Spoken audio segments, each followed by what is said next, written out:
Okay, wanted to show everybody.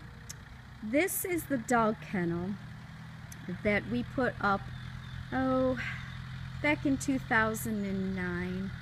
We put this up off of our walkout basement for our dogs. We have two small dogs, and we like to be able to let them come out and go to the bathroom, but yet still be safe. So I'm just going to walk over and open the door here, because actually what I want to show you is inside the dog kennel. So we'll just walk in here. So this is off of the back of our house. It's a walkout basement area, and we used it for a couple different purposes. One, just going to pan this way, obviously is to keep the dogs in so that they have like a green area to go potty, but at the same time keep them safe so they can be out here by themselves. Here we've set up a couple of rain barrels, and they come off of the side of the house where we have the gutter coming down in, and it fills up the rain barrels. We can move that that pipe right there from, you can see it right here. We can move this, the top piece of this pipe, we can move it over and swing it over into this one when this one gets full. They're also daisy chained together right here with some plastic tubing that's supposed to allow for overflow, but it works more efficiently just to move this to here. Then behind us, I'm going to turn you around. There we go. So behind us we have two more that sit over here. Basically, as the two on the other side get filled, my husband comes over, or I do sometimes too, more so him. He fills 5-gallon buckets, brings them over, and he just dumps them in here, and we use it for excess water on this side of the walkout basement for watering plants as well. Just in case, you know, you run out, you've always got some reserves in the back. But what I wanted to show you is when I started doing a lot of gardening where I was utilizing the Back to Eden garden method with wood chips, and I also wanted to grow things without pesticides, without chemicals, that type of thing. I started looking at Craigslist, and these rain barrels, by the way, they came off of Craigslist, nice and cheap. We ended up, I think, with 6 of them. The lady was getting rid of them. They were just sitting in her barn. So we grabbed those to use, and then I also started looking at Craigslist for these Rubbermaid containers.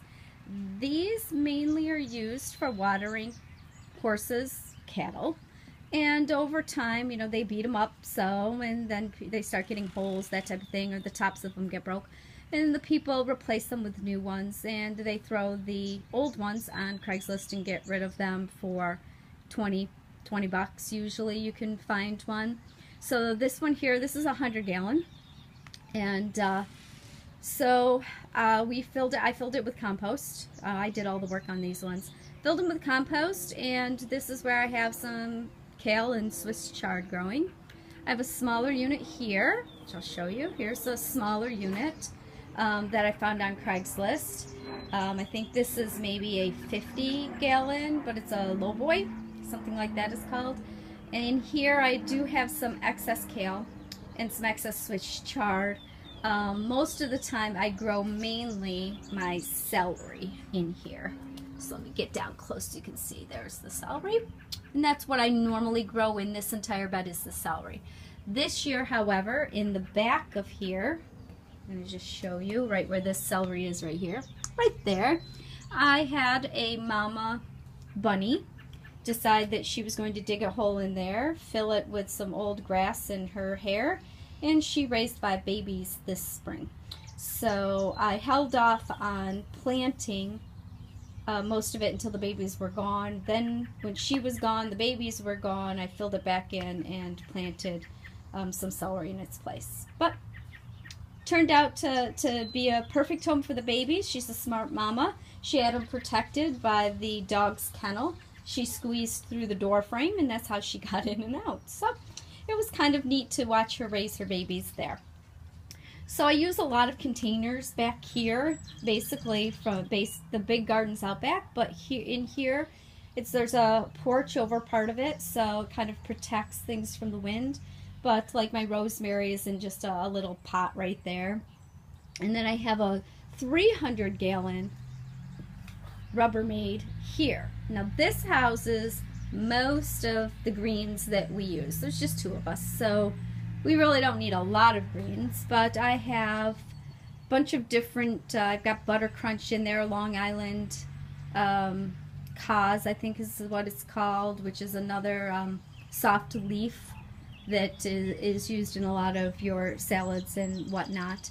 I also have quite a bit of spinach. I've tried different spinaches over the years, and most of them I'm not happy with. They bolt really quickly, and I'll show you exactly what I mean.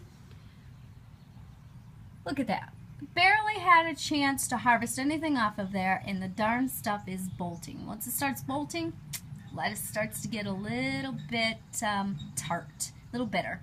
So I've tried different ones. I don't know why I stuck that one in there, because I know that that variety bolts very quickly. But this variety here, look at this. Show you these.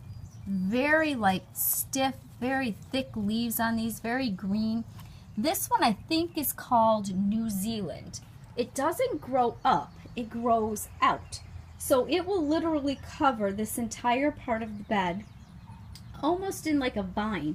It'll just cover the whole surface. And you cut off the individual leaves. There they are. Cut off the individual leaves to use for whatever you need spinach for, whether it's, you know, omelets or salads or whatnot. This one is awesome because it does not bolt. It doesn't bolt at all. So I can't even save the seeds from it. Probably a hybrid, imagine. So that's probably why I'm not getting any seeds. I like to save my seeds, but this one does not bolt at all, so I can't save any seeds. I have to keep buying them year after year.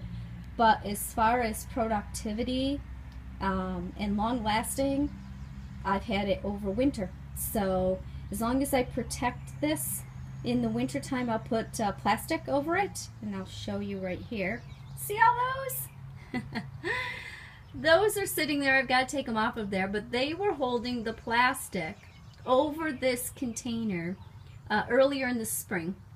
And when it was a little too cold, I had the greens in, but when it would get cold at night, I would just make sure that the plastic was secured down to these big plastic clamps. Does a fine job of keeping everything protected from the cold. So wanted to show you guys that. I've got another 50-gallon here, another low boy. This one, a friend of mine gave me something called a Conti cave or something like that. It's basically like supposed to give you this greenhouse effect. So we stuck it around this one. It's the only one that it would fit on was this size container. So we stuck it on this one. It zippers around, you can see like that, and zippers that way. And it's supposed to protect them. And that worked well, like I said earlier in the spring. It worked well for protecting them when they were younger, until they start getting established. Now that they're established, I have half of it zipped. I'm probably just going to need to unzip the rest of it so that it doesn't get too hot in there. But, I don't think that that's something that I would want to invest more money in, but it was given to me free, so I'm like, I'll give it a try, but not really crazy about those things. So, it is what it is. But, did its job, so whatever. Over here I have another one of the containers that is 100-gallon, is higher. In this one I've got beets, and then I threw in a couple of dill plants in there, but this one's mainly housing the beets this year.